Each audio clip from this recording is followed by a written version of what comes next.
Les anciens savaient que le jeu pouvait être facteur de paix. Pourquoi? Parce que le jeu capte l'attention et le temps. Et comme tu le sais, l'attention et le temps, c'est la monnaie la plus fondamentale de l'économie des savoirs. Si tu veux télécharger une connaissance dans ta tête, il faut payer de l'attention et du temps. Les Grecs savaient que quand ils voulaient avoir la paix entre les différentes cités de la péninsule hellénique, eh bien, ils faisaient les Jeux Olympiques. Les Romains savaient que s'ils voulaient capter l'attention et le temps de leur peuple pour éviter qu'ils complotent, ils faisaient les Jeux du cirque. Tout le monde regardait, on avait la paix. C'était très intelligent. Encore aujourd'hui, quand une chaîne de télévision veut vendre un encart publicitaire, elle ne met pas un cours au Collège de France, elle met des jeux. Soit des jeux télévisés, soit du foot, qui est un jeu. Une finale de Coupe du Monde de foot va capter beaucoup plus d'attention et de temps que tout le monde universitaire en 10 ans. Mais un architecte conviendra très bien que on sait faire aujourd'hui des stades de 80 000 personnes, mais tu ne verras jamais un amphithéâtre de 80 000 personnes.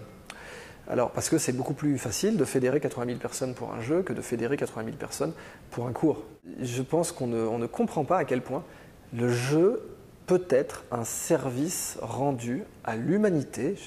Idriss, tu fais le grand écart. Le jeu, un type qui est là sur son Candy Crush, qui est en train de ruiner sa vie parce qu'il est devenu complètement accro et il y a même des cures de désintox maintenant pour les jeux.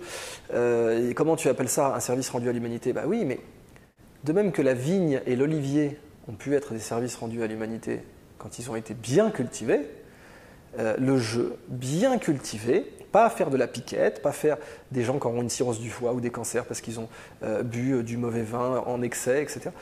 Mais bien cultivé, le jeu peut être un service rendu à l'humanité.